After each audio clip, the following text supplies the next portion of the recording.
Tay, tay gising po. Ano na naman ba, Bibong? Hating gabi na. Ang sarap na ng tulog ko tapos gigisingin mo ko. Maaga pa akong pupunta ng bukirin bukas.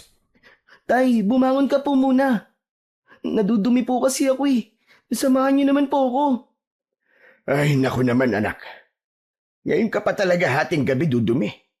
Hindi ba pwedeng bukas na lang ng umaga? 10 oras na ng gabi oh. Antok na talaga ako. Hindi ko na po mapipigilan, tay. Masakit na po talaga ang tiyan ko. Samahan niyo naman po ako sa labas. Ay, Diyos ko. Ang batang ito talaga istorbo sa tulog. Ay, sige na nga. Halika na't baka mamaya kung ano pa mangyari sa'yo. Pasensya na po, tay kung naistorbo ko po ang tulog niyo. Sige na, walang kaso yon. Pero bukas bawal ka nang kumain ng kung ano-ano bago matulog. Opo, tay. O sige na, halika na. Labas na tayo para hindi na sumakit ang tiyan mo. Baka mamaya hindi ka makapagpigil dyan bigla ka madumirian sa salawal mo. Mahirap na. Si tatay naman talaga mapang-asar pa. Sabay na tumungo sa labas ang mag-ama. Tahimik nilang tinahak ang madilim na daan, gamit lamang ang maliit na lampara bilang tanglaw. Diretso ang lakad nila patungo sa tubuan dahil malayo sila sa kabiasnan at wala pang maayos na banyo. Dito muna sila dumudumi sa tagong bahagi ng lugar. Madalas ay sa mga talahiban o hindi naman kaya sa loob ng tubuhan. Bakit kaya ang ingay ng mga aso ngayon? Kalimitan hindi naman sila ganito. Kaya nga po, tay. Parang manlalapa po ang mga aso ngayon Oh, ito ang dahon ng saging. Gamitin mong pamunas pagkatapos mo magbawas. Bilisan mo para makauwi na tayo. Gusto ko na talagang pumikit Opo, tay. Tawagin mo na lang ako pagtapos ka na. Doon lang ako sa may bandang punong akasya na yun. Habang humihitit ako ng tabako ko. Sige po, tay. Sumuot si Bibong, papasok sa loob ng tubuan. Bit-bit ang layang dahon ng saging na kinuha ng kanyang tatay na gagamitin niyang pamunas matapos na dumumi. Patapos na siya nang makarinig ng tila mga yabag ng paa. Dali-dali niyang sinuot ang salawal at luminga-linga sa paligid. Dahil madilim at walang dalang kahit na ano, ay pinilit na lamang ni Bibong na aninagin ang paligid. Mabuti na lamang at maliwanag ang sikat ng buwan, kaya kahit papano ay may konti siyang nakikita. Hala, baka may tao. Ano ba naman yan? Hindi pa nga ako tapos Muling nakarinig ng yabag si Bibong. Sunod ay tunog ng kaluskos na parabang hinawi ang mga dahon ng tubo sa paligid. May tao ba riyan? Tao po! May tao ba riyan? Parang wala naman yatang tao Malakas ang pakiramdam ni Bibong na parabang may mga matang nakatingin sa kanya at may mga yapak na naririnig. Hindi niya alam kung guni-guni niya lamang ang bagay na yon o sadyang may tao talaga sa paligid at hindi siya nag-iisa sa loob ng tubuhan. Maya-maya lang, nakarinig ulit siya ng kung anong kaluskos. Dahan-dahang sinundan ni Bibong ang tunog at sa hindi kalayuan, sa gitna ng tubuhan, doon niya namataan ang isang matanda na nakaluhod sa gitna ng mga natumbang tubo. May nakaukit na bilog sa paligid nito at may libro sa kanyang harapan. Nakapikit ang matanda at tila may kung anong inuusal. Ale? Ano pong ginagawa niyo riyan? Nagmulat ng mata ang matanda at mariing tinitigan si Bibong. Tila ba naiinis sa biglang pagsulpot ng bata. Sino ka? Aswang ka rin ba? Hala, hindi po ako aswang, no? Tao po ako.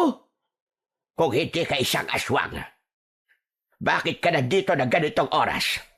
Hindi ba tulog na ng ganitong oras sa mga normal na tao? Ano po kasi? Kaya po ako nandito ng ganitong oras kasi po dumudumi po ako. Wala po kaming banyo, kaya dito po ako dumumi. Wala akong pakialam kung narito ka na mga oras na to para magbawas. Sana hindi mo nalang pinutol ang pansasantigwar ko.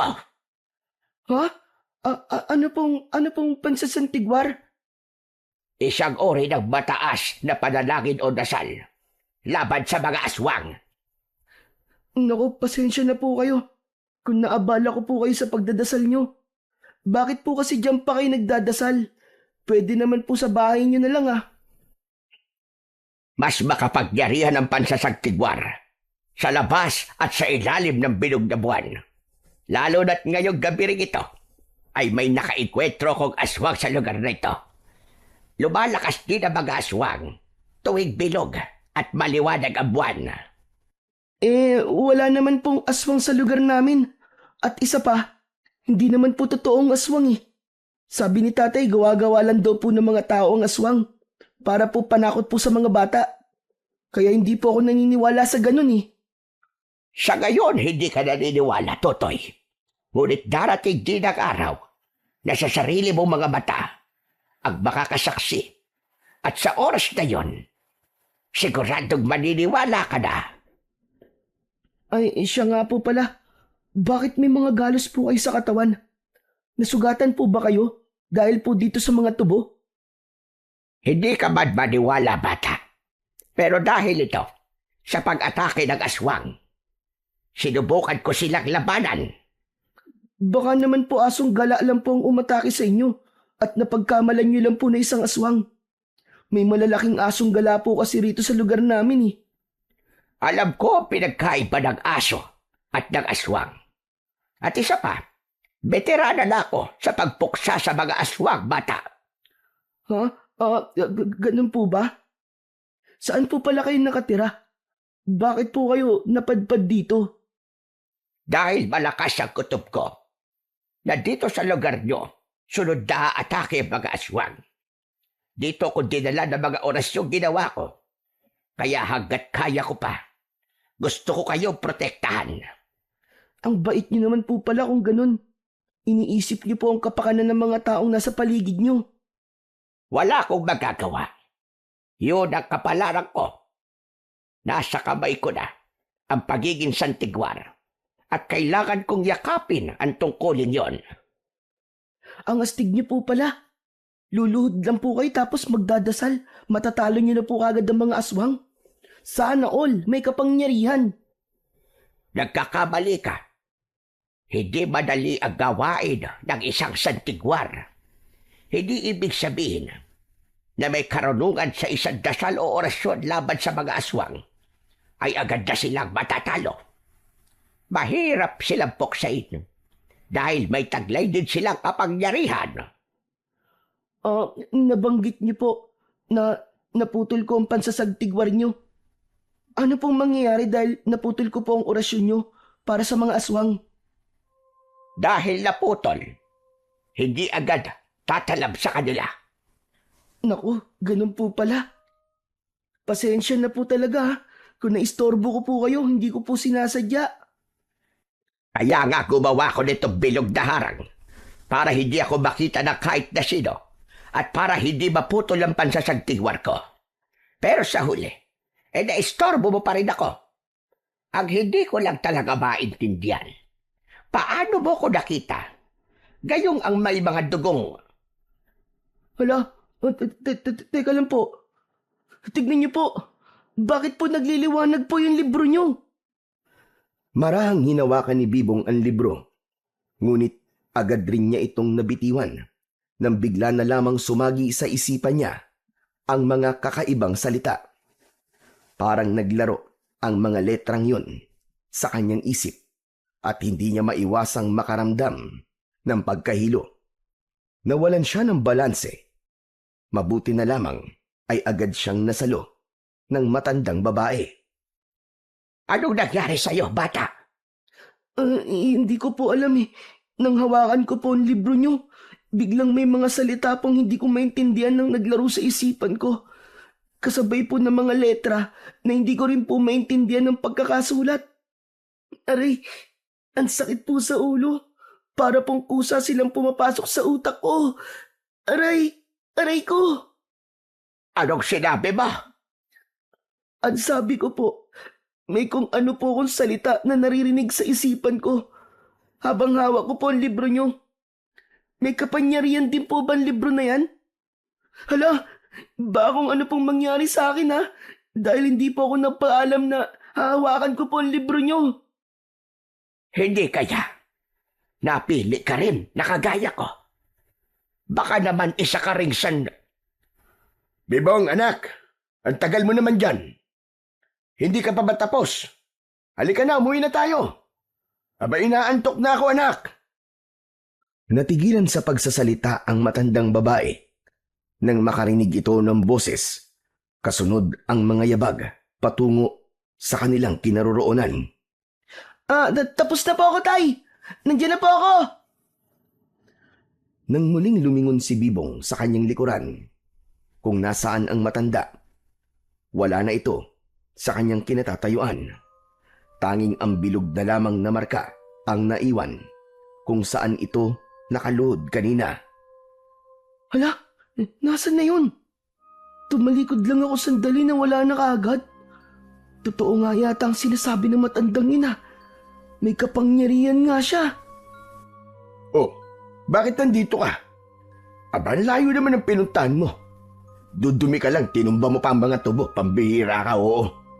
Hindi po ako may gawa niyan, Tay. Hindi po ako nagtumba ng mga tubong yan. Sino naman ang gagawa niya, Naber?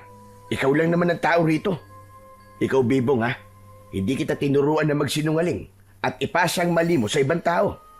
Kapag nahuli ka na may-ari ng tubuang ito, patay tayong dalawa. Sigurado magbabayad tayo. Pero Tay, hindi naman po talaga ako may gawa niyan eh. May matanda po kasi ako nakita rito kanina, Tay. Nag-usap po kami. Tapos, nang tinawag niyo po ako, tumalikod lang po ako saglit para tignan po kayo. Pagharap ko po, wala na po yung matandang babae. Ang bilis niya nga po nawala eh. Pero hindi na po ako magtataka. Dahil sa kanya na mismo nang galing na meron daw po siyang kapangyarihan. Ay, nako anak. Antok lang yan. Tay, totoo po ang sinasabi ko, Tay. May matandang babae nga po dito kanina. Nakaluhod po siya rito. Dito po sa may bilog na marka. Anong bilog ang pinagsasasabi mo? Wala akong bilog na nakikita. Ikaw talaga, Bibong, ha? Kung ano-ano na lang ang pumapasok sa isipan mo. Tatay naman eh. Hindi naman po ako nakikipaglokohan sa inyo eh. Bakit mukha din ba ako nagbibiro, ha, Bibong? Talagang hindi ko makita ang markang bilog na sinasabi mo. Tay, nandito lang po talaga yung matandang babae kanina. Kinuwentuhan niya pa nga po ako tungkol sa pagiging santigwar niya at tungkol po sa aswang. Yan. Sa kakapakinig mo yan ng mga nakakatakot sa radyo ng kapitbahay natin si Mang Tasyo eh. Bawas-bawasan mo ng makinig ng mga ganyan, anak, ha? Dahil para nang isinasabuhay mo eh. Hindi po talaga, Tay. May matanda po talaga rito kanina. Hinawakan ko pa nga po ang libro niya. Sumakit pa nga po ang ulo ko. May mga salita po akong naririnig sa isipan ko. Tapos may mga letra at salita din po akong nakita na hindi po pamilyar sa akin. Para pong nakasulat po sa baybayin. Anong sabi mo, Bibong? Sumakit ang ulo mo nang hawakan mo ang libro. At may kung anong mga salita ang narinig mo sa isipan mo. Opo, Tay. Hindi po ako nagsisinungaling. Promise po, totoo po yun. Sakaling magkita ulit kayo ng matandang sinasabi mo, huwag ka nang lumapit pa sa kanya, ha? At huwag ka na ulit humawak pa sa libro niya. Naiintindihan mo ba? Opo. Pero bakit ko po kailangan na iwasan po siya, Tay? Wala naman pong ginagawa sa aking masama yung matanda eh. Mukha naman po siyang mabait eh. Huwag ka na magtanong pa. Basta sundin mo na lang ang sinasabi ko. Para rin ito sa ikabubuti mo, Bibong. Opo, Tay. Wali ka na, umuwi na tayo. Bilisan mo na maglakad. Ito na po, nakasunod naman po ako. Ano ba? Panahinlinga mo riyan, ha? Baka madapa ka sa ginagawa mo. Hindi ko po mapigilan, Tay, na hindi po lumingon sa likuran eh. Pakiramdam ko po kasi ngayon, parang may mga matang nakasunod sa atin. Para bang bawat hakbang po natin may anino rin pong sumusunod. Guni-guni mo lang yan, anak. Kapag ganyan ka, tinatakot mo lamang ang sarili mo. Pero tay, iba po talaga ang pakiramdam ko. Hindi ko po maipaliwanag na pakiramdam to, tay. Hindi naman po ako kinikilabutan o kinakabahan. Pero parang may malamig po na hangin na dumadampi po sa bato ko kahit wala naman pong simoy ng hangin. Ama na nga yan, Bibong. Ang mabuti pa, bilisan na natin ang paglalakad. Nang makauwi na kagad tayo. Tay, teka lang po. Naniniwala po ba kayo sa aswang? Hindi ba't sinabi ko na sa'yo dati na hindi totoo ang mga aswang? Gawa-gawa lang yun ang mga tao para panakot sa mga bata. Para hindi na sila gumala pa paggabi na. Pero bakit sinabi po na matandang yun? Na totoo po ang aswang at nakikipaglaban pa nga po siya sa mga to. Hindi ba pinaalalahanan na kita kanina na wag mo nang babanggitin pang matandang yon? Kung totoo man ang sinasabi mo na may nakita kang matanda sa gitna ng tubuang yon, sigurado akong baliw yon. May sira sa isip kaya gumagawa ng kwento. Kaya wag ka na magpaniwala pa sa mga ganon, anak. Opo, tay. Oh, nandito na tayo sa bahay. Sige na, matulog ka na. At may pasok ka pa bukas. Pagkarinig nun, agad pumasok si Bibong at Goyong sa kanilang silid. Wala pang ilang minuto ay agad na nakatulog ang mag-ama. Ngunit ilang sandali lamang, sumigaw at habol hiningang napabalikwas ng bangon si Bibong sa kanilang banig.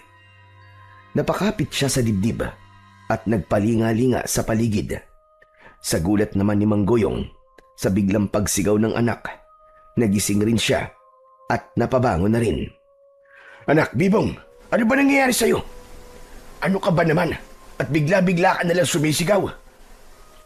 Tay, sinusundan po ako ng anino. Binubulungan po niya ako ng mga dasal at orasyon. Nagpakita rin po ulit sa akin ng mga letra na hindi ko po maintindihan. Sinasabi niya po, natanggapin ko po ang kapalaran ko. Hinahabol niya po ako, tay. Halika, matulog ka na. Panaginip lang yan, anak. Pero tay, parang totoo po eh. Tay, natatakot po ako. Huwag kang matakot, Bibong. Walang humahabol sa iyong anino. Panaginip mo lang yun. Maniwala ka. Opo, tay. O siya, sige na, tumahang ka na rin. Paano kasi? Sinabihan na kita na huwag ka nang makikinig pa sa mga nakakatakot na kwento doon sa radyo ni Mang Tasyo. Hindi ka kasi nakikinig eh. Yan tuloy, kung ano-ano na lang ang pumapasok sa kokote mo. Pasensya na po, tay. Gusto na yung iyak mo, ha? Matulog ka na dyan at may pasok ka pa bukas ng umaga.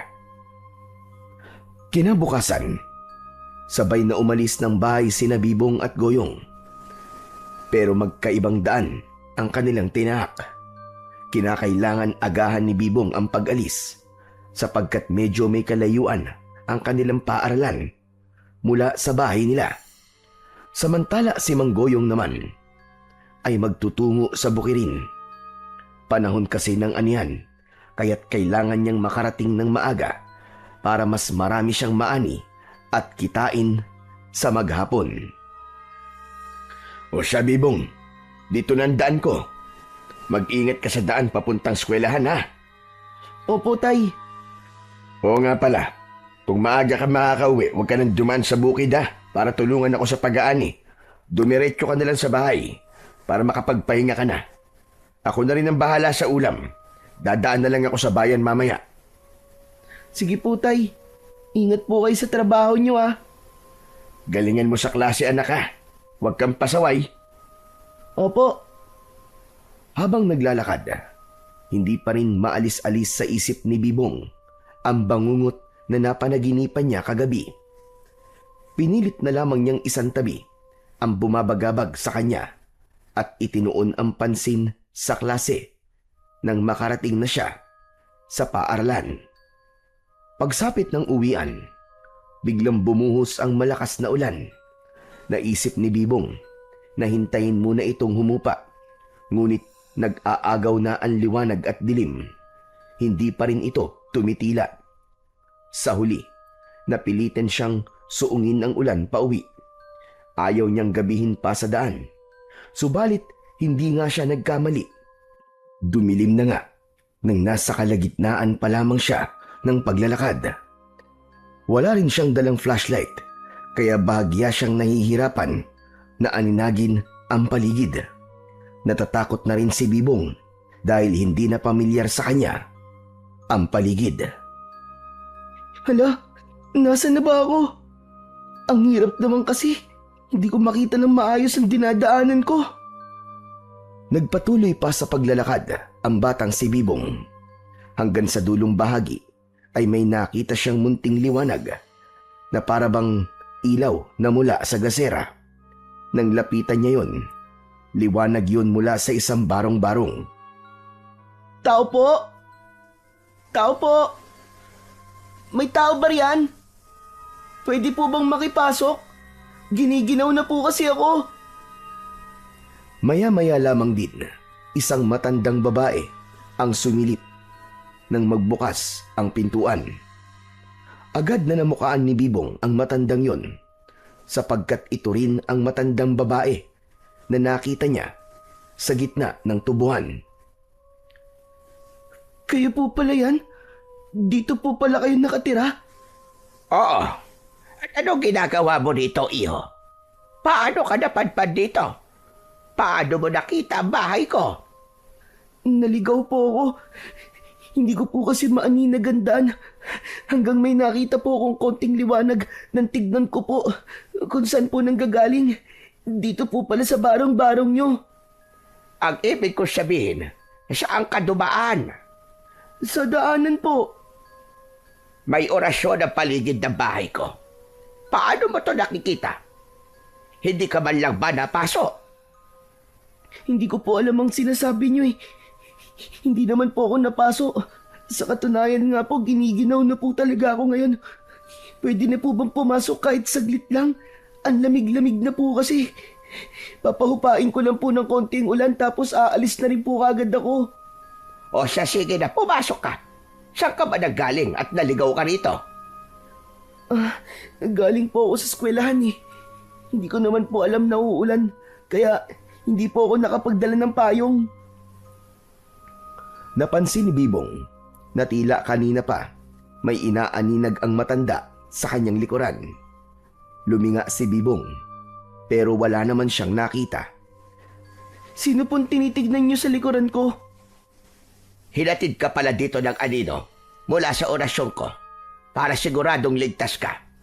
Ginagabayan ka niya. Ha? Ano pong anino? Wala naman po akong anino na nakikita maliban po sa anino nating dalawa. Huwag niyo nga po akong takutin. Hindi kita tinatakot. Totoo ang sinasabi ko. Wala ka lang nakikitang anino. Nakasunod sa iyo yun sapagkat hindi ka pa nahahasa. Eh siya, kung ganon, ikaw pala si Bibong. Teka, paano niyo po nalaman ang pangalan ko? Sinusundan niyo po ba ako? Kagabi, pinasundan kita sa anino mula sa orasyon ko dahil nagtataka ako sa iyo kung paano mong nakikita ang mga marka na ginagawa ko na tanging ang may mga palatandaan sa tigwar lamang ang may kakayahang makakita. Tama nga po siguro si tatay na nasisiraan na po kayo ng bait. Baliw daw po kayo. Hindi ka ba naniniwala, Bibong? Kung ganon, wala ka bang napanaginipang anino kagabi o mga letrang hindi mo maintindihan? Teka, paano niyo po nalaman ang mga panaginip ko? Sapagkat ako nagpadala ng anino sa panaginip mo para pukawin ka at tanggapin ang kapalaran mo bilang isang santigwar. Kagaya rin kita, Bibong. Hindi po tayo magkatulad. Hindi po ako nababaliw.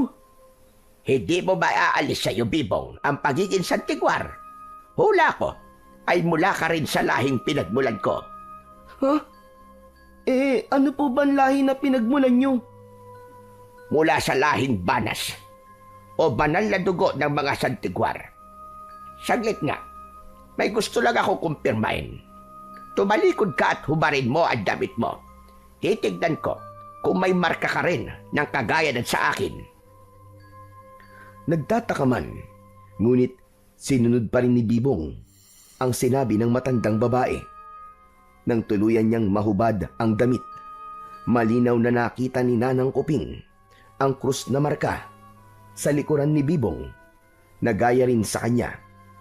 Para lamang yung balat, ngunit nang hawakan niya yon, bahagya itong nagliwanag. Gaya nga kita, Bibong. Tama ang hinala ko. Galing ka rin sa dugo ng mga santigwar. Gusto kong hasain ka sa pagsasantigwar. Nang sa ganon, ikaw ang hahalili sa akin. Ano po ang pinagsasasabi niyo? Hindi ko po ay maintindihan. Naguguluhan po ako eh.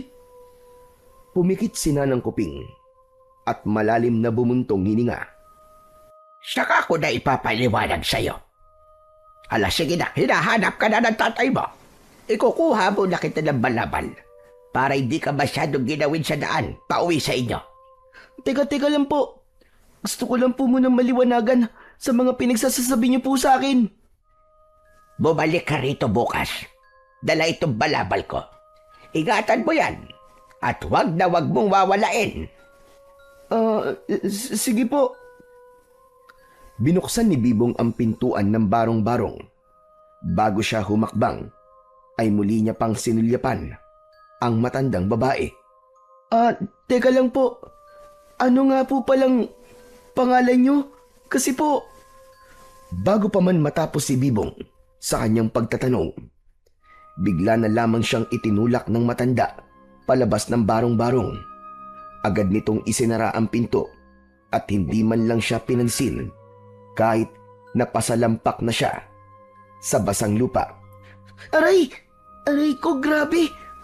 Ang sakit na na! Grabe namang matandang yon. Tinulak na lang ako ng basta. O Bibong anak, nandiyan ka lang pala. Kanina pa akong hanap ng hanap sa'yo. Nilibot ko ng buong gubat. Pinuntahan na rin kita sa eskwelahan nyo. Pero sabi ng teacher mo nakauwi ka na raw. Pero pag uwi ko, wala ka naman sa bahay. Pasensya na po, tay. Naligaw po kasi ako eh. Hindi ko po kasi makita ang dadaanan ko. Hanggang sa mapadpad po ako rito sa barong-barong ng matandang nakita ko po sa gitna ng tubuan. Pansamantala po muna ako sumilong sa bahay niya. Ano ka mo?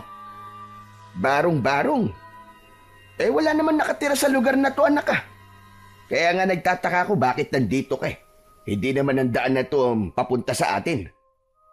Ha? Hindi niyo po ba nakikita, tay? Ito po oh. Nandito lang po sa tapat natin ng barong-barong. Anak niya, ano pinagsasasabi mo? Walang barong-barong sa tapat natin. Mga malalaking puno lang ang nariyan at nagtataas ang damo. Bakit hindi niyo po ba makita ang mga nakikita ko, tatay? Nagtataka na po ako. Baka naman nilalagnat ka. Sinapo ni Manggoyong ang noo ng anak at agad siyang nagitla nang maramdaman na nag-aapoy nga si Bibong sa lagnat. Anak na niya, ito na nga ba sinasabi ko, nilalagnat ka nga. Halika na, umuwi na tayo. Nagdidiliryo ka na sa lagnat mo kung ano-ano na ang mga nasasabi mo eh. Hindi tayo totoo po ang sinasabi ko sa inyo. Ito nga po, ito pong balabal. Pinahiram po sa akin ng matandang babae para hindi po ako ginawin. Pakiramdam ko po, naglalabas ito ng init dahil ang sarap po sa pakiramdam. Ay naku, wala ka namang suot na balabal, anak eh.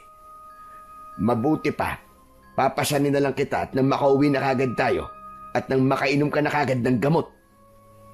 Ano po ba nangyayari sa akin, tay? Bakit may mga bagay po akong nakikita na hindi nyo naman po nakikita? Hindi po kaya totoo ang sinabi ng matanda? Nagaya rin niya ako na mula ako sa dugo ng mga banas o dugong bugaw ng mga santigwar? Huwag kang maniwala sa matandang yun, anak. Hindi ka kagaya niya. Tulad mo ko, normal ka.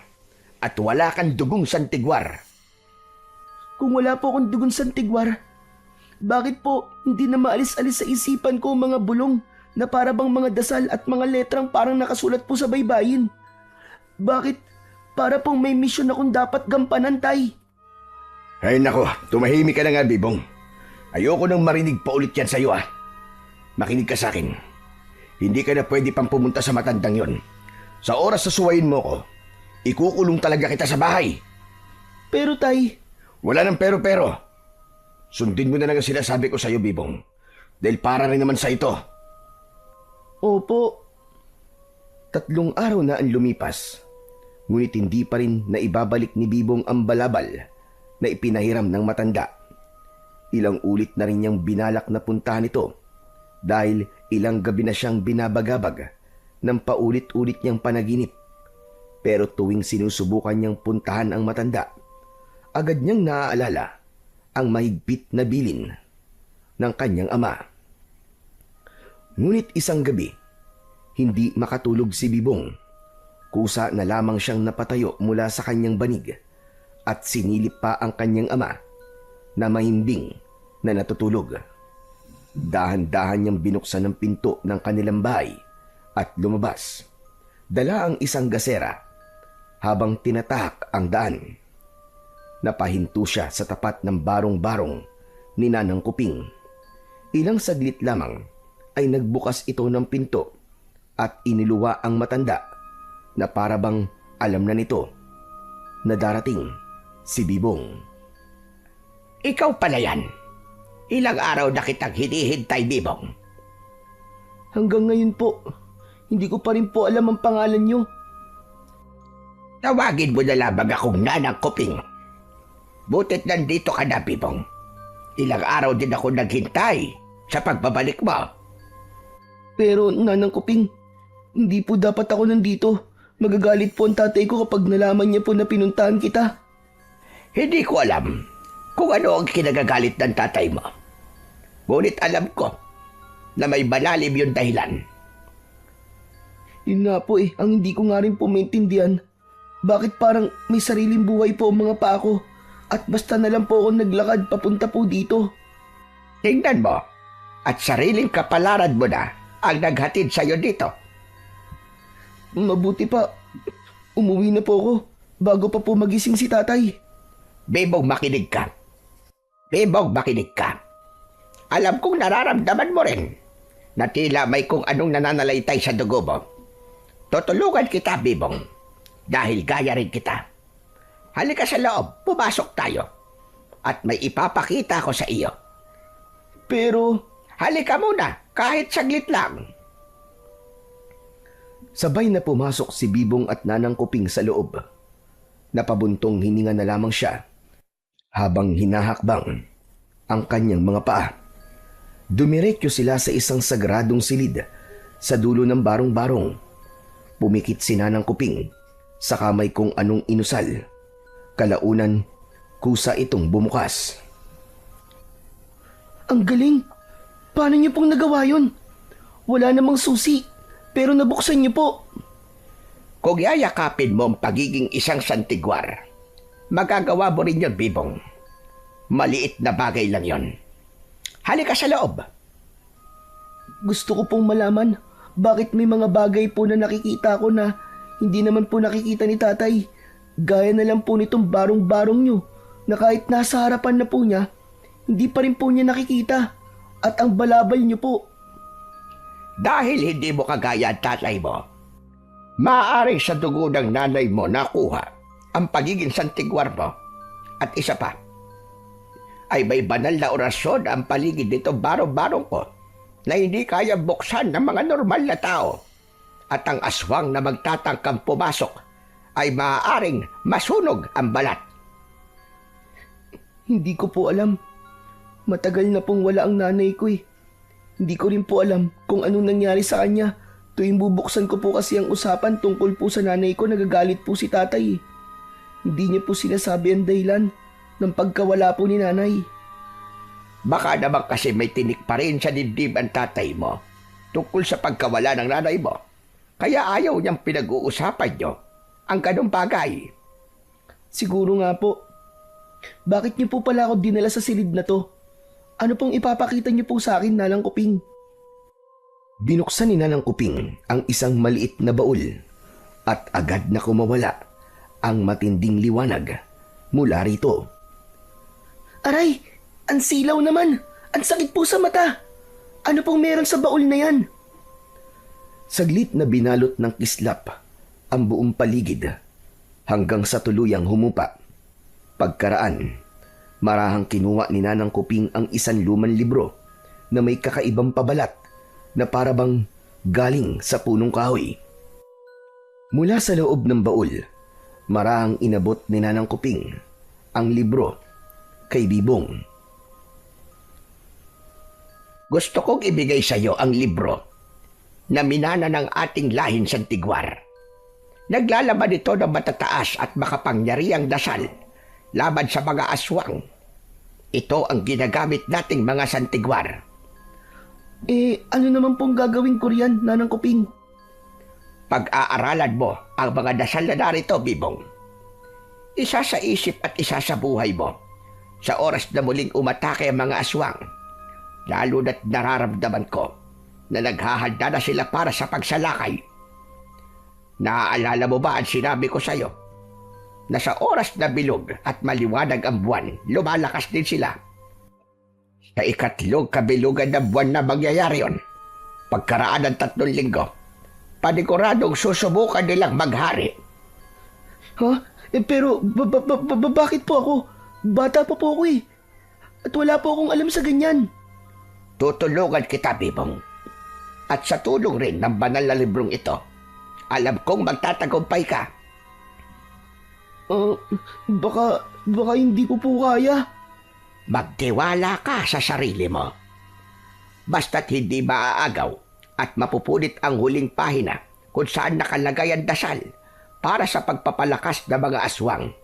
Sinisigurado kong matatalo natin sila. Bakit hindi na lang po kayo, Nanang Kuping?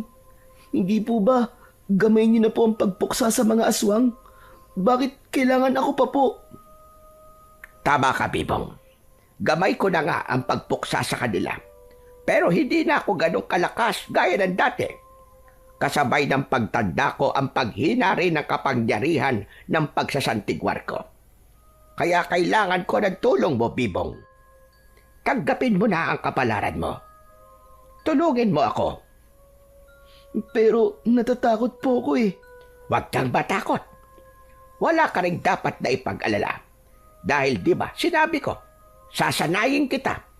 Tuturuan kita ng mga dapat mong gawin para mapuksa mo ang mga aswang. Hindi ka nag-iisa. Kasama mo ako, Bibong. Pero si tatay po, paano ko po sasabihin sa kanya to? Siguradong hindi niya po ako papayagan. Hayaan mo muna ang tatay mo. Sa ngayon, hindi niya pa matanggap kung ano talaga ang anak niya. Pero sa oras na makita niya nang lumalaban ka at kaya mo protektahan ang sarili mo, siguradong matutuwa at ipagmamalaki ka nun. Talaga po? Oo naman. O sa halika rito, Bibong. Gusto ko rin ibigay sa iyo ito. Nakangiting iniabot ni Nanang Kuping ang punyal kay Bibong. Ngunit nag-alinlangan pa ang bata kung dapat ba niyang tanggapin yon o hindi. Biglang ibinuka ng matanda ang kanyang sariling palad at saka ito sinugatan. Dahilan upang magitla si Bibong. Kasunod ay lumapit si Nanang Kuping kay Bibong. Saka sinugatan din ang palad nito. Ipinatak ni Nanang Kuping ang kanyang dugo at dugo ni Bibong sa punyal. Saka pumikit at marahang bumigkas ng isang sagradong dasal. Nang silipin muli ni Bibong ang palad ng matanda at ang kanyang palad, wala na roon ang sugat. Walang kahit maliit na marka ang naiwan. Wow! Ang galing ah! Para pong magic! Hindi ako makapaniwalang gumaling ang sugat sa palad natin. Tanggapin mo na ang punyal na ito, Bibong. Ito ang gagamitin mo sa data. Bakit niyo po pinatakan ng dugo ko at ng dugo niyo po ang punyal na to, Nanang Kuping? Dahil banal na sugo ang dugo ng isang santigwar.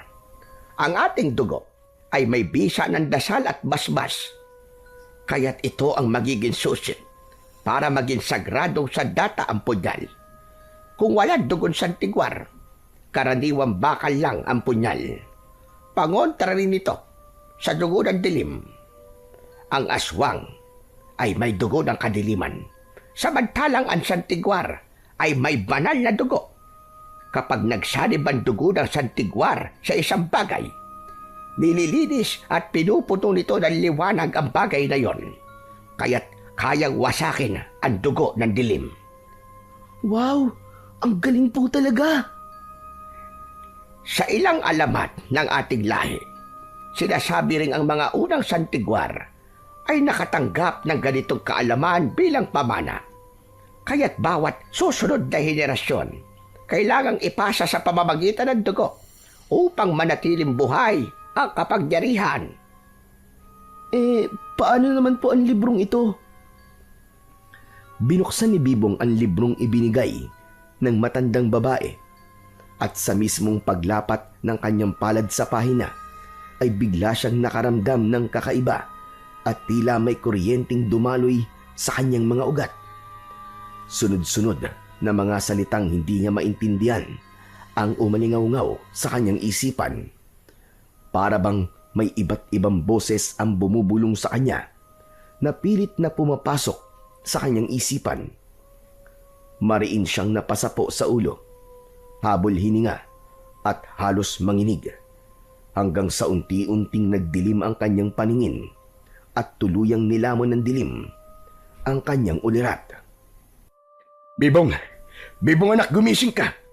Anak, uuwi na tayo. Nandito na si tatay. Huwag ka mag-alala. Ano bang oras ay magigising na siya?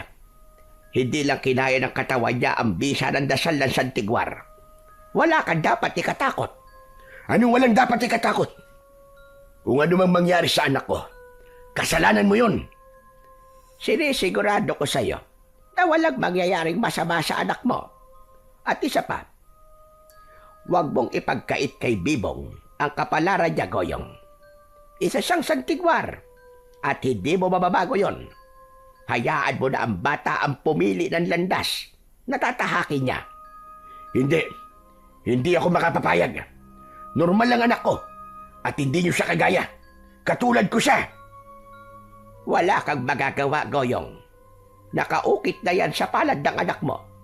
Hindi ka ba natutuwa na maging isang magaling na tagapagpuksa ng aswang ang anak mo? Hindi. Dahil ayokong magaya siya sa nanay niya. Namatay ang asawa ko dahil sa mga lecheng aswang na yon. At dahil ginampanan niya ang tungkulin niya bilang santigwar. Kaya hindi ako papayag sa kagustuhan mo. Anak ko na lang ang meron ako ngayon. Hindi ko nakakayanin pag dumating ang araw na mawawala rin siya sa akin. Kaya hindi ko papahintulutan ang anak ko na maging kagaya mo. Iba ang kapalaran ng anak mo sa nanay niya. Hindi porket nawala ang asawa mo, mawawala rin sa iyo ang anak mo, Goyong.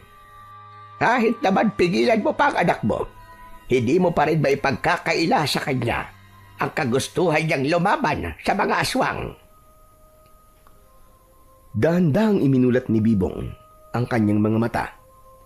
Hindi niya alam kung anong dapat na maramdaman matapos marinig ang sinabi ng tatay niya na ang dahilan ng pagkawala ng kanyang nanay ay dahil sa mga aswang at isa rin itong santigwar. Tay, totoo po ba dahil po sa mga aswang kaya po nawala si nanay? Kaya po ba ayaw niyo po akong palapitin po kay Nanang Kuping dahil ayaw niyo pong sundan ko po ang yapak ni nanay?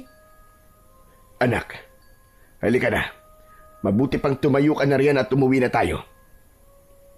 Huwag niyo naman pong ipagkait sa akin, tay, ang tungkol po kay nanay. Gusto ko rin pong malaman bakit lumaki po ako nang walang nanay. Oh, Bibong. Pinatay ang nanay mo ng mga aswang na makipaglaban siya sa mga to. Bata ka pa lamang ng panahong yon. Kaya wala kang alam. Gaya mo rin ang nanay mo. Kaya ayoko sumunod ka sa yapak niya. Dahil hindi ligtas para sa'yo. Pero gusto ko pong ubusin ang lahi ng mga aswang para may paghiganti ko po si nanay. Hindi sila madaling kalaban, anak. Mabuti pa habang maaga. Bitiwan mo na lang ang kagustuhan mo. Kaysa mapahama ka pa. Ayoko po, tay. Sorry po. Pero hindi po kita susundin. Pasensya na po talaga. Bumaling si Bibong kay Nanang Kuping na ngayon ay tahimik na nakamasid. Akala ko po ba, hindi nakikita ng normal na tao ang barong-barong nyo? Bakit po nandito po si tatay? Pansamantala kong inalis ang orasyong harang para makapasok ang tatay mo. Halika na anak, tumayo ka na riyan. Uwi na tayo. Hindi na ako natutuwa ah. Opo. Sige po, Nanang Kuping. Mauna na po kami. O sige, mag-iingat kayo. Pagkatapos mag-usap ni Nanang Kuping at Bibong, nagkasundo silang magkikita na lang ulit kinabukasan para simulan na ang pagtuturo ng matanda sa kanya sa paggamit ng mga dasal sa sagradong libro.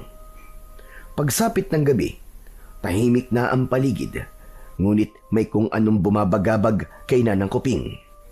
Isang kakaibang pakiramdam na hindi niya maipaliwanag.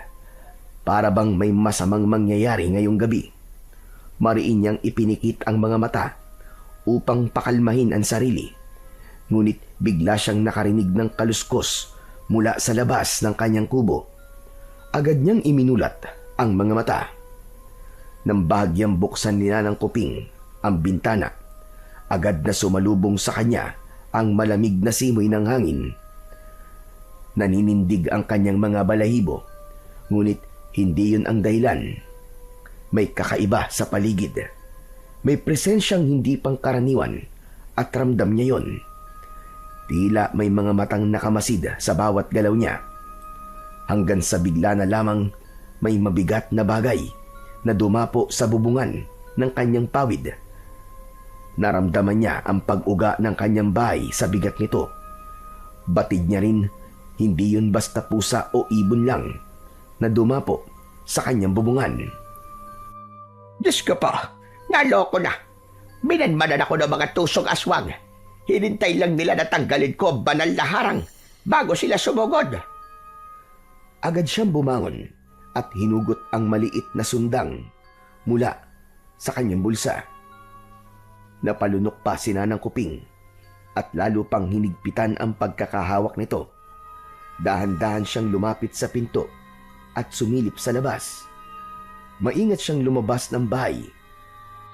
Iniwasan niyang makalikha ng kahit na anong ingay na makakakuha ng atensyon ng kung anong nilalang.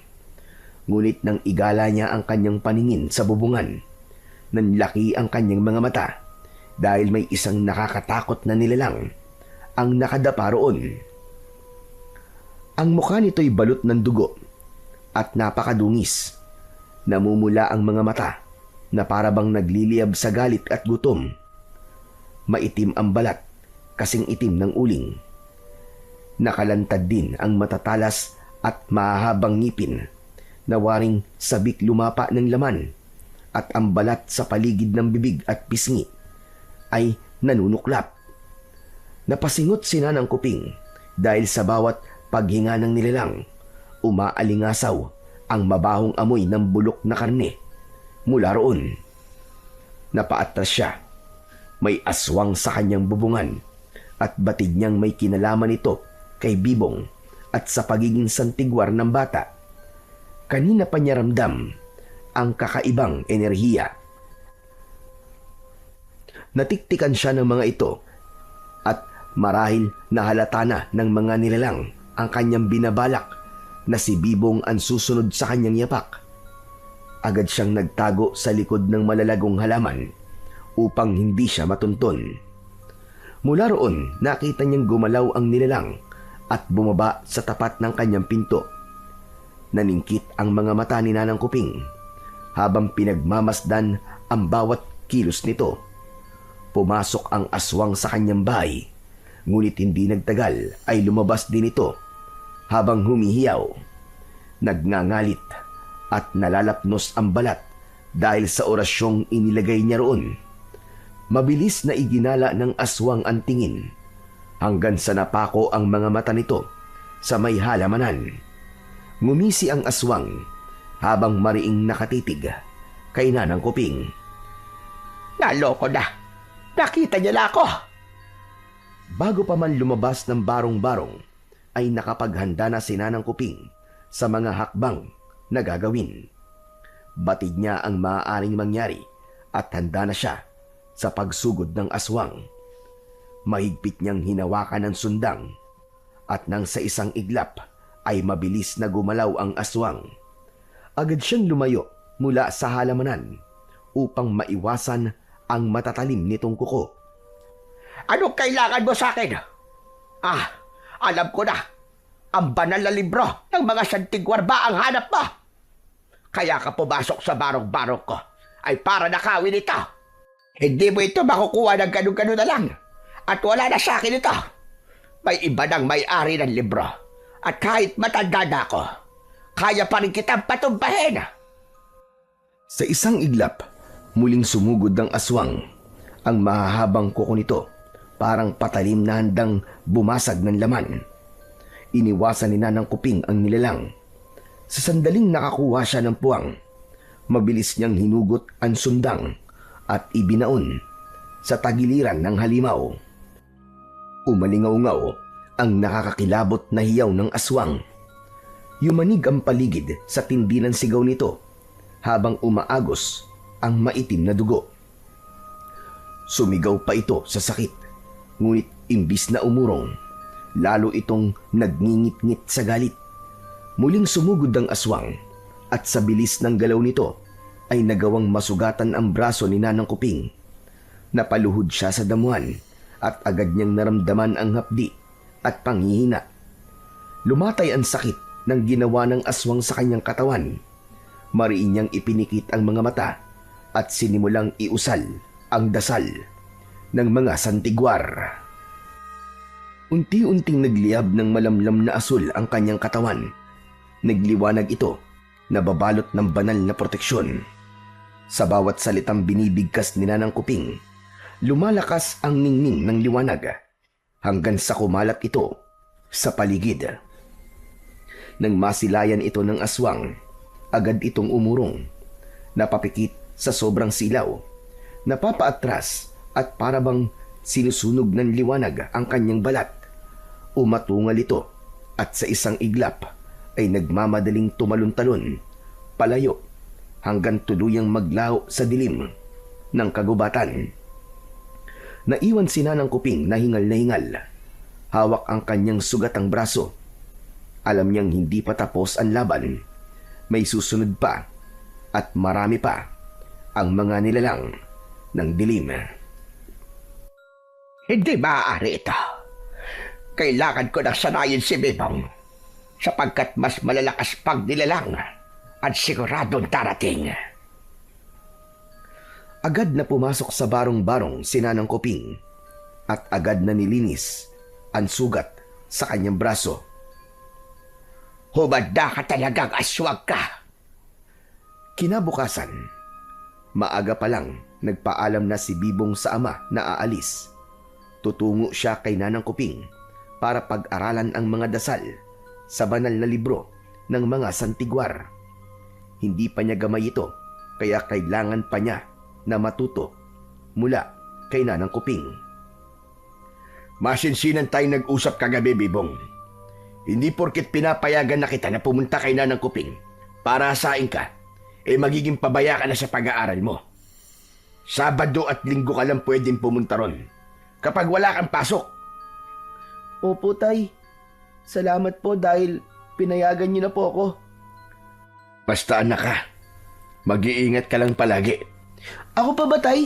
Tignan niyo nga po, laki nga po ng braso ko eh. Kayang-kaya ko pong patumbayin ng mga aswang na yun. Ay naku, tama ng satsat at mag-almusal ka na bago umalis. Wala akong trabaho sa bukid, kaya magpapahinga lang ako rito sa bahay. Hindi na po ako mag-aalmusal, Tay. Makikikain na lang po ako kila Nanang Kuping. O siya, sige na. Lumakad ka na. Baka mamaya tapos na pala si Nanang Kuping mag-almusal. Hindi ka pa makakain doon. Bilisan mo na. Sige po, Tay. Aalis na po ako. Umuwi ka kagad ha. Huwag ka magpapadilim sa daan. Kumaway si Bibong at tinahak na ang daan patungo kay Nanang Kuping. Tahimik ang paligid. Tanging huni ng mga ibon at kaluskos ng mga layang daon na kanyang tinatapakan ang maririnig.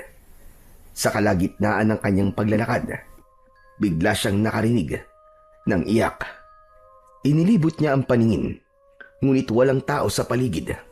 Nagtaka siya hanggang sa mapatingala at mamangha ng may batang lalaki na kasing edad niya ang nakaupo sa mataas na sanga ng puno at humahagulgol.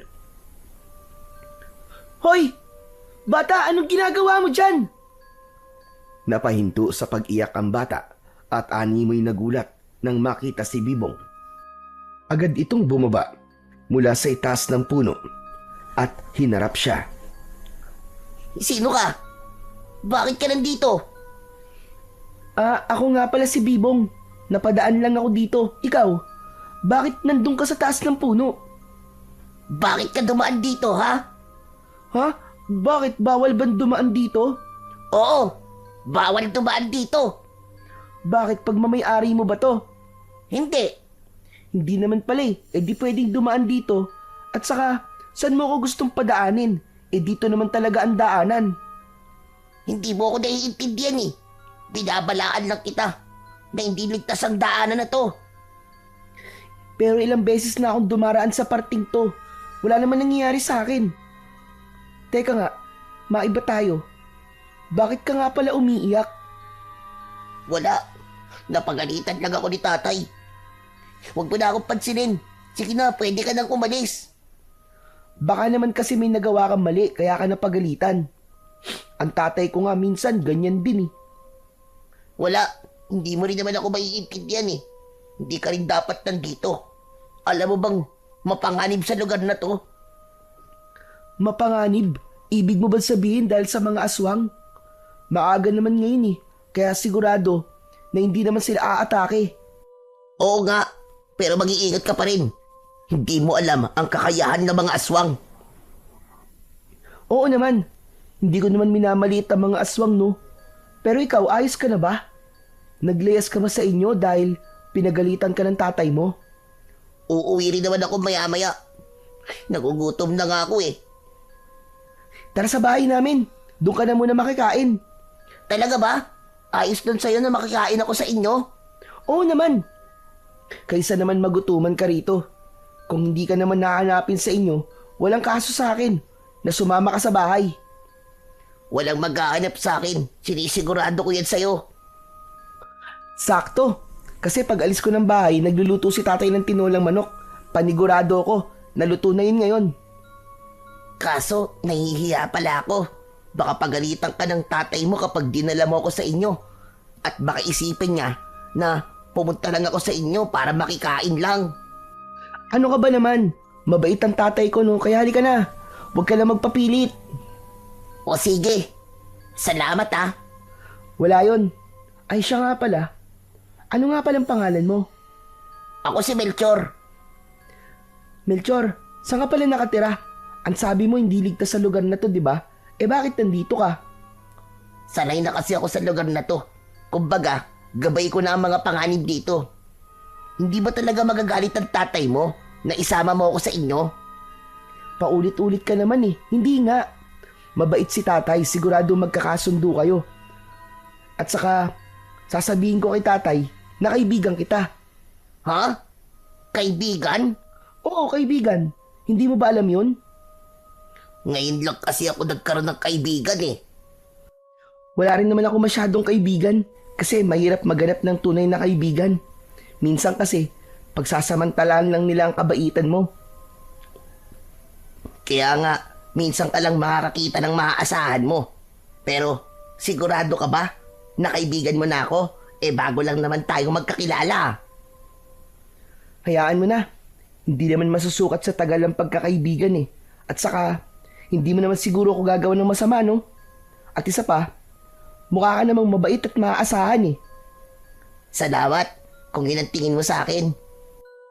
Siya nga pala. Saan ka nga pala pupunta kanina?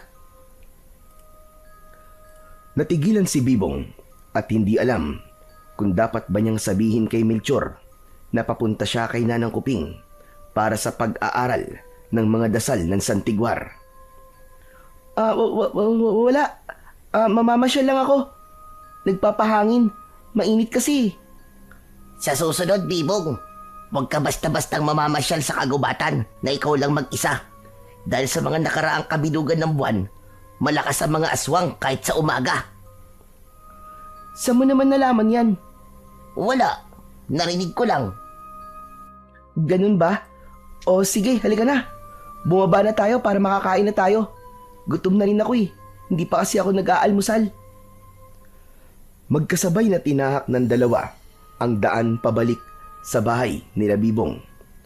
Napansin niya na ang bawat madaanan nila ay minamarkahan ni Melchor.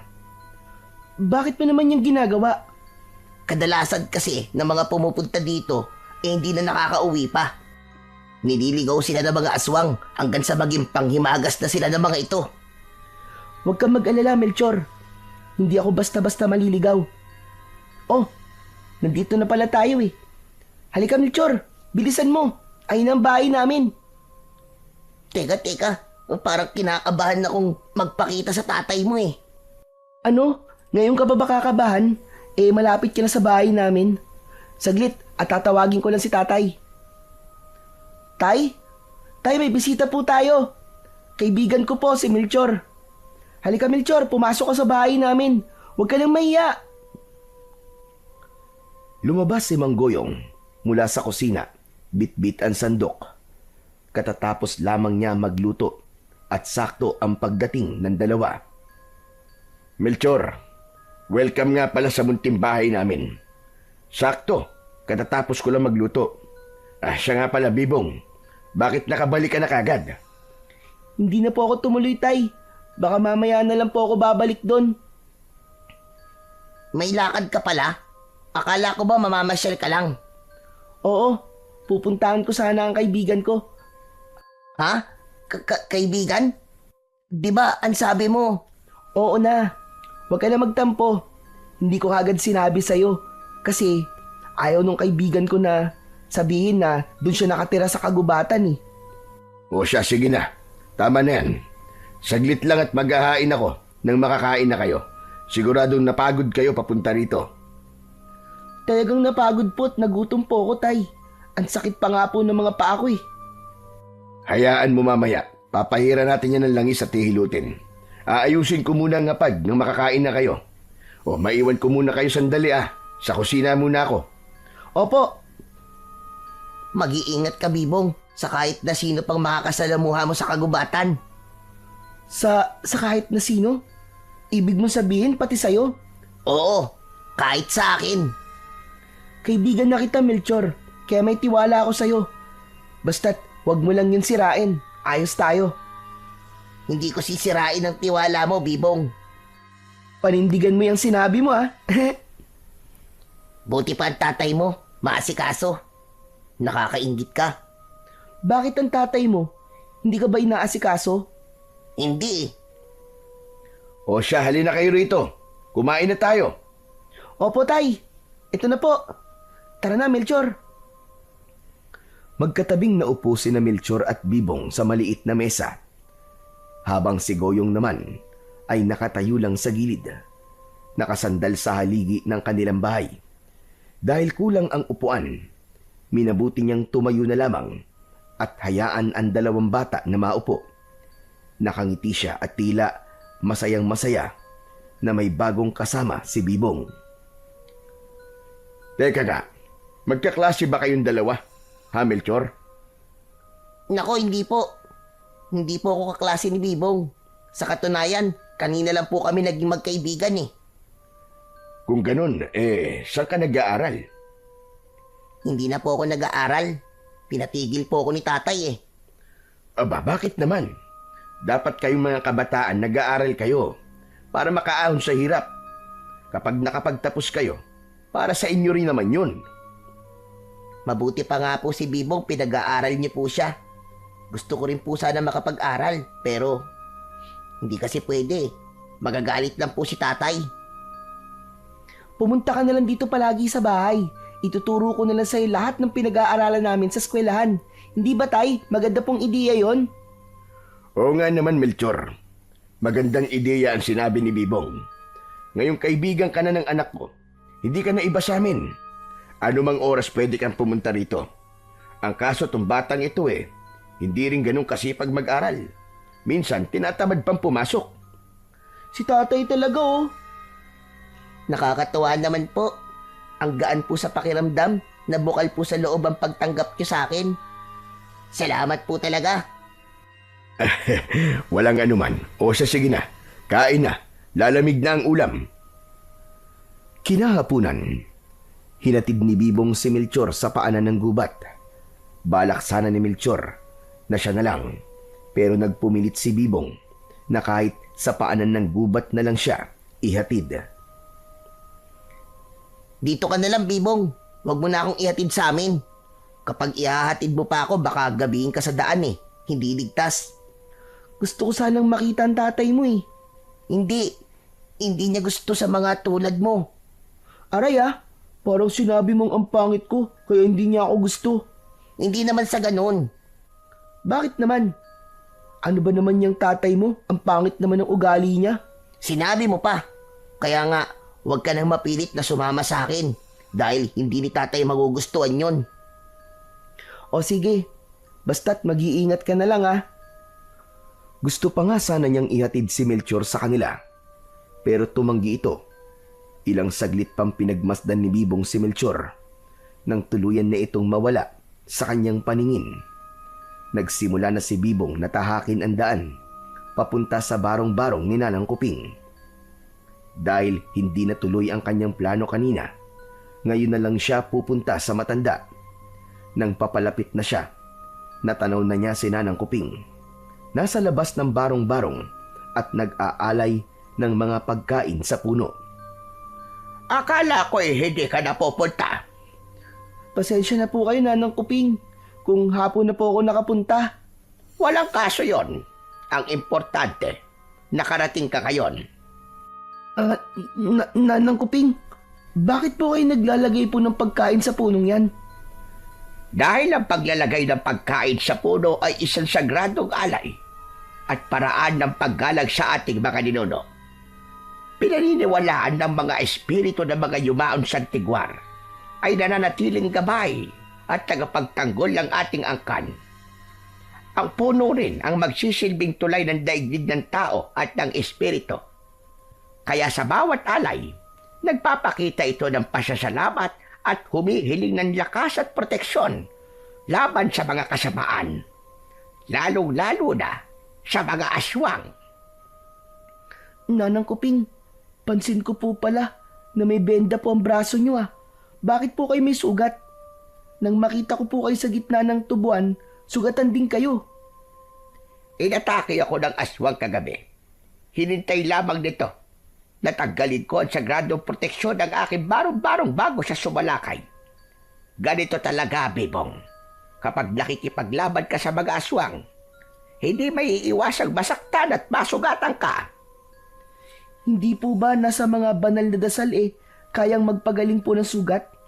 Gaya po ng ginawa nyo nung sinugatan nyo po ang sarili nyo at ang palad ko po. Malalim ang natamo kong sugat mula sa aswang. At dahil matanda na rin ako, hindi na rin ako gaanong kalakas. Kaya nga, Bibong, kailangan kita. Ikaw ang magpoprotekta sa baryong ito. Si Raulong mga aswang talaga na yun. Nadali pa po tuloy ang braso nyo. Hindi bale. Nagawa ko naman siyang masugatan. Patas lang din ang laban. Dahil sa mga oras na to, alam kong iniinda niya rin ang sakit kahit sabihin pang malakas sila. Dahil sa bilog ang buwan. Ang astig niyo po talaga, Nanang Kuping. Hala, sige na, halika sa loob. Nang makapagsimula na tayo.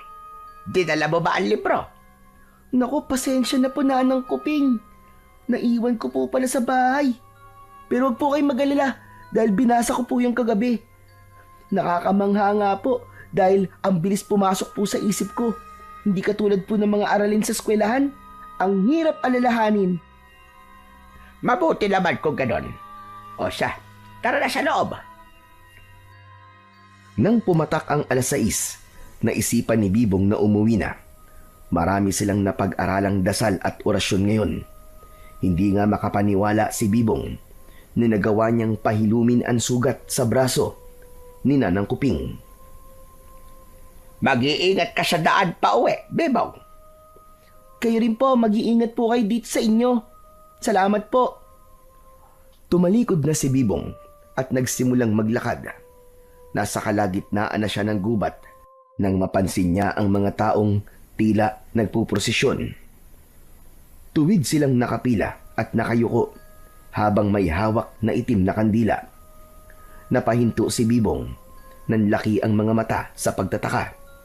Hindi niya na pinigilan ang sarili at tahimik na sinundan ng mga ito hanggang sa huminto sila sa tapat ng isang malaki at matandang puno ng balete. Dito, bumungad ang nakapangingilabot na tanawin. 3 dalaga ang nakabigti ng pabaliktad. Walang saplot at nagpupumiglas. Isang lalaki ang lumuhod sa harap ng mga ito. Saglit pa lang, nagbago na ang mukha niya. Mula sa anyong tao, unti-unting tumubo ang mahahabang pangil. Nanlilisik ang mga mata at naglabasan ang matutulis na mga kuko na animo ay mga patalim. Isang aswang ang lalaki. Sunod-sunod na nag-iba rin ang anyo ng lahat ng nasa prosesyon. Walang habas na itinarak ng mga aswang ang kani-kanilang mahahabang kuko sa dibdib ng 3 babaeng nakabitin. Sabay-sabay na dinukot ang mga tumitibok pa na puso. Itinaas nila ito sa ilalim ng bilog na buwan habang inuusal ang mga salitang hindi maintindihan ni Bibong bago nila lantakan ang puso. Nanginginig ang tuhod ni Bibong ng mga sandaling yun. Dahan-dahan siyang umatras, pero sa isang iglap, isang malakas na tinig ang bumasag sa katahimikan nang hindi niya sinasadyang matapakan ang layang sanga ng kahoy. Suminghot ang mga aswang. Sabay-sabay na napalingon ang kanilang pulang mga mata sa direksyon ng batang si Bibong. Halos tumigil ang pintig ng kanyang puso. Ngunit bago pa siya makasigaw, isang malamig na kamay ang biglang tumakip sa kanyang bibig mula sa likuran. Huwag kang maingay. Tatanggalin ko ang kamay ko sa bibig mo pero ipangako mong hindi ka sisigaw. Melchor, anong nangyayari? Hindi ba't binalaan na kita na mapanganib dito? Ilang beses kita sinabihan, di ba? Hindi ka nakinig. Oo, sorry na. Pero ano to? Bakit ang daming aswang? At anong ginagawa nila? Nagsasagawa sila ng ritual. 2 beses ito ng kabilugan ng buwan. Ito ang kanilang daan para salubungin ng nalalapit na 3 kabilugan ng buwan na magaganap 3 linggo simula ngayon. Nag-aalay sila ng 3 babae upang makakuha ng mas matinding lakas mula sa dilim. Ang puso ng tao, lalo na ng mga dalaga, ay itinuturing nila na sisidla ng dalisay na lakas ng buhay. Kapag inialay ito, nagiging daan para tumanggap ng bagong kapangyarihan mula sa kanilang Diyos o pinagmulan. Kinakailangan ng 3 alay dahil simbolo ito ng 3 haligi ng buhay at yun ang katawan, dugo at kaluluwa. Kung ganun, anong ginagawa mo dito, Melchor? Mabuti pa umalis ka na dito bago ka pa nila mahuli. Pero paano ka? Huwag mo akong alalahanin, kaya ko't sarili ko. Sige na, Bibong, tumakas ka na bago ka pa nila maamoy. Sige na! Dumura si Melchor sa kanyang palad at ipinahid ito sa damit ni Bibong, maging sa pisngi nito. Ano ba? Kadiri ka naman eh. Bakit mo ko pinahiran ng laway? Pinoprotektahan lang kita dahil kaibigan kita. Ginawa ko yun para hindi ka nila maamoy. Sige na! Ano? Laway mo, isang proteksyon. Huwag ka nang marami pang reklamo. Sige na, umalis ka na, bilisan mo! Mabilis na itinulak ni Melchor si Bibong palayo. Pinapunta niya ito sa mas ligtas na bahagi ng gubat, malayo sa kinaroroonan ng mga aswang. Akala niya hindi sila napansin ng mga nilalang. Ngunit nang makabalik siya sa hanay ng mga kasamahan, sinalubong siya ng malamig na tingin ng kanyang ama. Walang ano-ano'y isang malakas na suntok sa sikmura ang agad niyang inabot. Alam mo ba, hindi ko alam ang ginawa mo. Taksil ka sa lahi natin mga aswang. Pero kaibigan ko po si Bibong, Tay. Hindi niyo po siya pwedeng saktan. Anong kaibigan ang pinagsasasabi mo? Nahihibag ka na! Alam mo naman ang ginawa ng mga taong yan sa mga kalahi natin. Alam mo rin dati na minsan na akong nakipagkaibigan sa mga taong yan, pero sa huli, anong ginawa nila? Pinuksa nila ang angkan nating mga aswang. Pero Tay, may pagkukulang din po tayo. Kaya tayo pinupuksa. Dahil kahit kailan, tinitignan nila tayong mga halimaw. Dahil ginagawa natin pagkain ng mga tao. Pinapatay natin sila. Tumigil ka na, Melchor! Huwag mo akong pangunahan. Kung ayaw mong, saktan na naman kita ulit. Pero po, Tumahimik ka na! Gusto mo na naman masaktan, ano? Halika rito. Hindi ba't sinabi ko nang manmanan mo si Kuping? Pero nung ginawa mo, imbis na magmanman ka, nakipagkaibigan ka pa, so hindi natin kauri. Hinataw ni Roger si Melchor ng kadena. Paulit-ulit niya itong hinampas hanggang sa napaluhod na lamang si Melchor at nangihinang napasalampak sa sahig. Tay, minanmanan ko naman po eh. Alam mo bang wala na kay Kuping ang banal na aklat ng mga santigwar? Opo, at nakita ko po yun sa bahay nila Bibong. Nakita ko rin po si Bibong na pumunta kay Aling Kuping.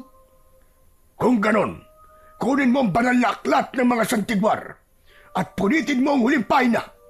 Ang pahina kung saan nakaukit ang dasal na kaya magpalaya at magpalakas sa ating lahi. Kung tunay kang anak ko, hahayaan mong puksain ko ang mga santigwar na yon. Pero Tay, mabait po si Bibong. Hindi ko po kaya siyang pagtaksilan. Nangako po ko na hindi ko po sisirain ang tiwala na binigay niya sa akin. Galit na sinakal ni Mang Roger ang anak nitong si Melchor. Hindi mo kayang talikuran ang kaibigan mo, pero ako't sarili mong tatay. Kaya mong talikuran. Ganun ba, Melchor? Tay, itigil na po natin ang gulong to. Nagmamakaawa po ako sa inyo. Sa oras na malaman ng kaibigan mong Bibong na yan, na isa kang aswang, tignan lang natin kung hindi kanya puksain. Tignan natin kung saan ang kalalagyan mo. Kailangan bukas na bukas din na sa akin ang pahinang inuutos ko sa'yo. Maliwanag ba? Nang sumunod na araw, bumaba si Melchor ng kagubatan patungo sa bahay nila Bibong. Gabi na, pero wala pa si Bibong. Nagpaalam ito na dadaan kay Nanang Kuping. Tanging si Mang Goyong lamang ang naiwan sa kanilang bahay. Oh, Naparito ka, Melchor. Wala pa ang anak ko eh, pero hintayin mo na lang at darating din yung kagad. Halika, pumasok ka na muna rito. Sige po, pero hindi na po ako magtatagal. May inutos lang po si Bibong sa akin na kunin ko daw po ang banal na libro. Talaga ba? Opo, daling ko daw po sa kanya eh. Ano ba naman ang batang yun? Bakit ikaw pang inutusan? Ayos lang naman po sa akin. O sige, saglit.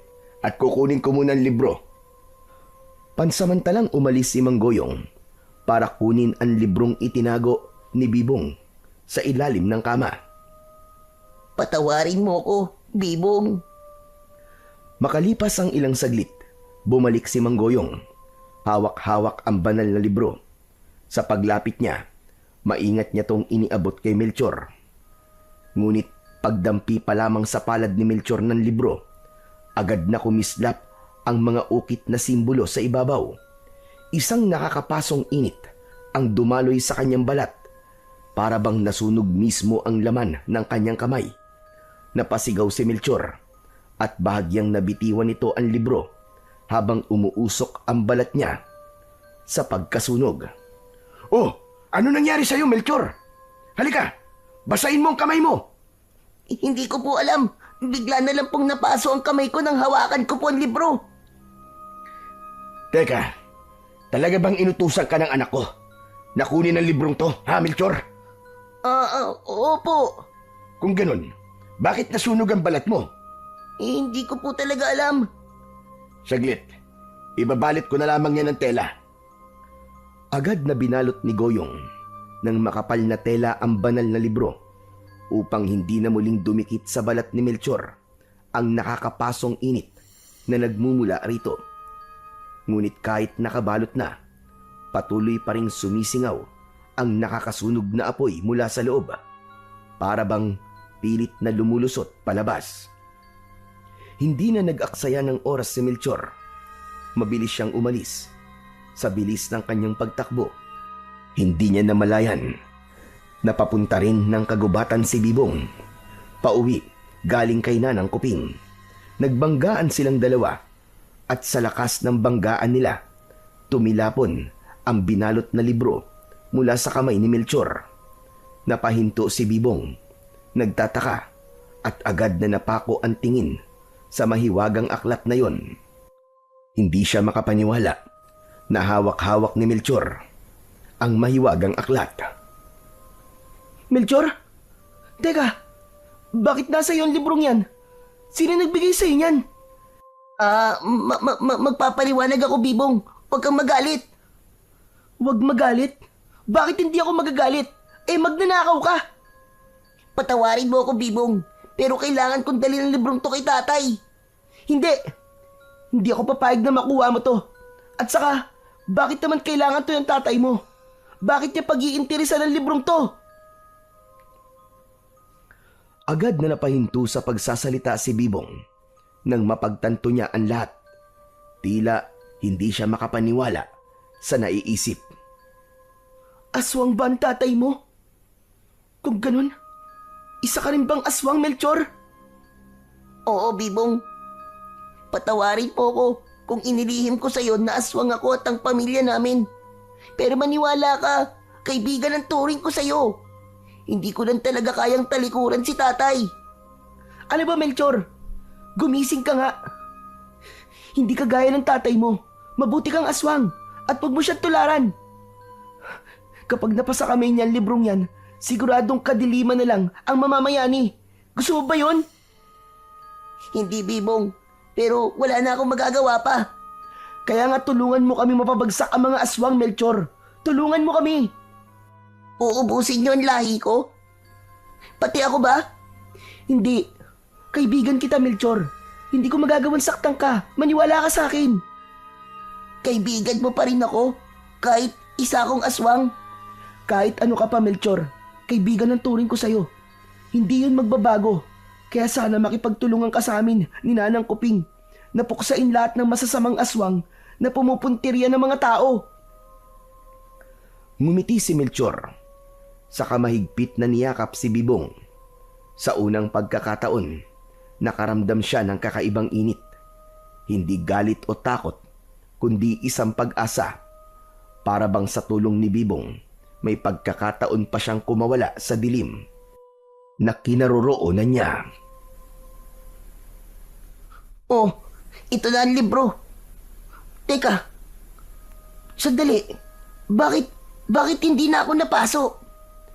Kasi malinis na ang puso mo. Kanina kasi nang kunin mo to, gagamitin mo to sa maling paraan eh. Pero ngayong alam na ng banal na libro na mabuti ka, kaya hindi ka na napaso. Salamat, Bibong ah. Pasensya nga pala at niloko ko ang tatay mo. Sinabi ko sa kanya na ikaw ang nag-utos sa akin na kunin ang librong yan. Ihingi mo na lang ako ng pasensya sa kanya. O sige, paano ba yan? Uuwi na ako. Mag-iingat ka sa daan ha. Ikaw rin, Bibong. Pasensya na uli. Pagka-uwi ni Melchor, galit muli ang sumalubong sa kanya. Hinataw siya ng bakal na kadena ni Mang Roger sa kanyang likuran habang nakagapos ito. Umalingaw-ngaw ang tunog ng panggampas, kasabay ng daing ni Melchor na halos mabali ang katawan sa sakit. Walang awa siyang paulit-ulit na hinataw habang nanlilisik ang mga mata ng kanyang ama. Tanga! Nasa kamay mo na! Pinakawalan mo pa! Bobo! Inutil! Hindi ko na po kaya. Tama na po, tay. Tama na po. Hindi sana ganyan ang aabutin mo kung nakinig ka lang sa akin. Patawarin niyo po ako, Tay. Patawarin niyo po ako. Mapapatawad lang kita kapag naibigay mo na sa akin ang librong yon. Hindi ko po kayang kunin kay Bibong ang libro, Tay. Pasensya na po. Hindi mo kaya dahil isa kang inutil. Walang kwenta. Kung ganon, dahil hindi mo kayang agawin, ako ang gagawa. Sasalakayin natin ang baryo ng Bibong na yan. Huwag po, Tay, huwag po. Huwag niyo po sasaktan ang kaibigan ko. Hindi ko lang basta sasaktan ang kaibigan mo. Sinisigurado ko rin sa'yo na buburahin ko ang presensya ng batang yan sa mundong ito. Mawawala ang batang santigwar na yan. Huwag, Tay. Huwag. Hihintayin lang natin na sumapit ang ikatlong kabilugan ng buwan bago tayo gagalaw. At ikaw, dahil matigas ang ulo mo, igagapos kita riyan hanggang sa magtanda ka. Ilang linggo rin ang hinintay ni Roger bago niya maisagawa ang planong puksain ang mga santigwar na sinanang Kuping at Bibong. Tumingala siya sa bilog na buwan at humalakhak. Ngayon tayo magtutuos, mga santigwar. Tignan natin kung kayanin ako ng kapangyarihan ng banal na dasal niyo. Mula sa kanilang lungga, tinahak ng mga aswang ang madilim na daan patungo sa kabahayan at papunta kina Bibong. Pilit na nagpumiglas si Melchor sa pagkakagapos, ngunit sadyang mahigpit at matibay ang kadenang iginapos sa kanya. Ilang linggo na rin yung nakapulupot sa mga kamay at paa niya. Nangihina na ang kanyang katawan at hindi niya na kayang tiisin. Samantala sa kabilang dako, ramdam ni Bibong na may mabigat na mangyayari sa gabing yon. Parang tambol ang tibok ng kanyang puso. Humahalo sa katahimikan ng paligid. Dahan-dahan niyang inilabas ang punyal na nakatago sa ilalim ng lumang aparador. Lumuhod siya sa sahig. Mahigpit at napapikit. Buong puso niyang binasbasan ang sandata ng isang dasal. Anak, sandali nga. Ano bang ginagawa mo? Tay, nararamdaman ko po may paparating pong panganib. Hindi ko po alam kung nararamdaman din po ito ni Nanang Kuping. Pero kailangan niyo po siyang balaan. Puntahan niyo po siya sa bahay niya. Madali po kayo. Pero sandali, paano ka anak? Kung talagang nararamdaman mo na may paparating nga ng mga aswang dito, hindi ba mas mabuting nandito ako para matulungan kita? Kaya ko po ang sarili ko, Tay. Si Nanang Kuping po. Siya po ang mas nangangailangan ng tulong. Matanda na po siya, mahina na po siya. At kapag inatake po siya ng mga aswang ng sabay-sabay, siguradong hindi niya po kakayanin yon. Dalhin niyo po siya rito, Tay. Sige na po. Bumalik po kayo tayo ng ligtas, ha? Oo, sige. Gagawin ko sinabi mo, anak. Pero mag-iingat ka, ha? Opo. Ay, Tay, saglit lang po. Tumayo si Bibong at saka kinuha ang balabal na hindi niya pa naisasauli kay Nanang Kuping at nilagay ito sa braso ng ama. Hindi man yun nakikita ni Manggoyong dahil sa orasyong harang dito na tanging mga santigwar lamang ang nakakakita. Ngunit ramdam niya ang init nito. Tay, makakatulong po yan para hindi po kagad kayo makita ng mga aswang. O sige, anak. Aalis na ako. Pupuntahan ko si Nanang Kuping at ligtas kaming uuwi rito. Kaya sana, ligtas ka rin naming madatnan. Opo, Tay. Tinanaw ni Bibong ang ama na mabilis na tumatakbo patungo sa bahay ni Nanang Kuping. Nang wala na sa paningin ng kanyang tatay, agad siyang nagsindi ng mga kandila sa paligid. Gumawa siya ng marka na bilog at lumuhod siya roon.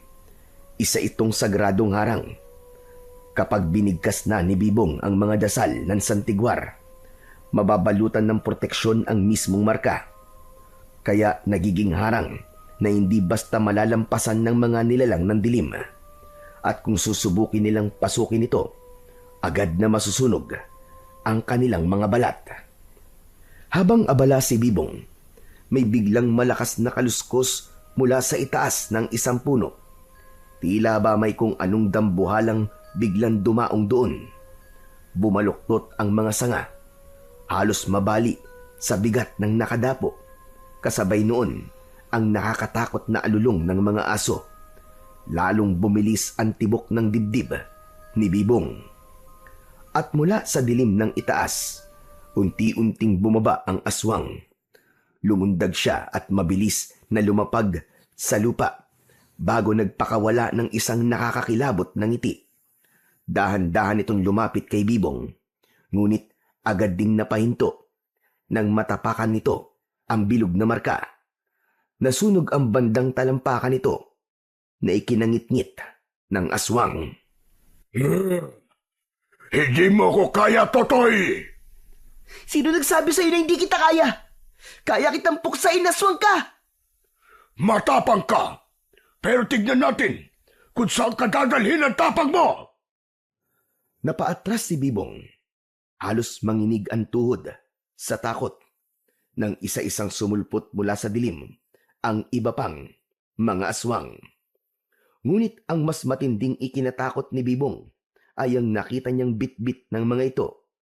Ang kanyang ama, nakabigti sa balikat ng isang aswang, walang malay at duguan, habang si Nanang Kuping naman nagpupumiglas at hawak sa magkabila ang braso ng dalawang aswang at pilit na kumakawala at sumisigaw ng mga dasal. Nanlamig ang buong katawan ni Bibong at sa sobrang takot ay halos mabitiwan niya ang hawak na punyal. Ngunit sa kabila ng panghihina, ramdam niyang siya na lang ang natitirang pag-asa. Lecheng yan! Mga tusok aswang, bitiwan niya ako! Ikaw na naman! Lecheng ka talaga! Tagasang ka man lupalot maswag ka! At bakit dito ka nagugulo sa banyo namin? Buwisit ka! Ngayong gabi, tutuldukan ko na ang kademonyohan mo! Tumigil ka! Huwag kang magyabang! Dahil hindi mo ko kaya! Talaga ba? Kaya pala tumakas ka na lang ng nakaraan! Duwag kang aswang ka! Duwag! Tumahimik ka! Napakadaldal mo! Isang malakas na sampal ang iginawad nito kay Nanang Kuping. Sa tindi ng pagkakasampal ng aswang, dumugo ang labi ng matandang babae. Nang hindi pa nakontento, idniin nito ang mahabang kuko sa pisngi ni Nanang Kuping. Itigil mo yan! Ano bang gusto mo, ah? Anong gusto nyo? Yan ang gusto ko, Bibong! Magandang kausap! Hindi katulad ng ugod-ugod na ito! Kung ano ba ang hihilingin nila, Bibong, huwag mong ibigay! Manahimik ka! Bago pa kita tanggalan ng buhay! Umalis si Bibong sa proteksyong harang. Saglit pang napako ang tingin ng aswang kay Bibong. Mula sa kanyang bibig ay lumabas ang isang malagkit at mahabang dila. Sabihin mo! Sabihin mo kung anong gusto mo! Ibibigay ko sa itong dalawang to bago ibigay mo sa akin ang sagradong libro. Bumaling si Bibong kay Nanang Kuping at umiling ito. Tumalikod si Bibong. Sa kanya kinuha ang sagradong libro sa proteksyong harang na kanyang ginawa mula sa dasal. Wag! Wag, Bibong! Wag mong ibibigay yan sa kanya! Nakikiusap ako sa iyo! Wag! Iniabot ni Bibong ang banal na aklat. Nang akmang aagawin ito ni Mang Roger, mabilis na gumalaw si Bibong. Agad niyang sinaksak ang aswang at tumama ang punyal sa tagiliran ng halimaw. Napasigaw si Mang Roger sa labis na sakit. Dumaloy ang maitim na dugo nito at agad siyang umatras dahil sa naramdamang sakit. Sunod-sunod na sumalakay ang iba pang mga aswang. Ang kanilang mga kuko ay parang mga patalim. Ngunit Maliksi ang batang santigwar na si Bibong. Bawat gapang at sibad ng mga halimaw ay naiiwasan niya. Minsan ay nakakauna siya ng saksak at tumama sa braso. At agad na umalingaw-ngaw ang nakakabinging hiyaw. Minsan na may sa tagiliran o leeg at nag-iiwan ng sugat na nagbubuga ng usok na parabang sinusunog. Habang tumatagal, ramdam ni Bibong ang bigat ng laban, ngunit kasabay nito'y lalong tumitindi ang alab ng kanyang tapang. Hayop kang batang santigwar ka! Kinagalit mo talaga ako! Galit na kinuha ni Mang Roger ang tatay ni Bibong at balak na itong saksakin gamit ang mahahabang kuko nang may bumato sa noo nito. Melchor! Nandito ako, Bibong, para tulungan ka. Paano ka nakaalis sa pagkakagapos? May tumulong sa akin. Ako ang tatay mo, hayop ka, Melchor. Kaya dapat akong tinutulungan mo, hindi ang mga yan! Masama ka. Kaya dapat ka lang mabura sa mundo, kasama ng mga alagad mo. Hindi ako papayag! Sumugod ang aswang. Lumundag ito ng napakalakas. Mas mabilis, mas mabagsik. Pero pinaghandaan niyo ni Bibong.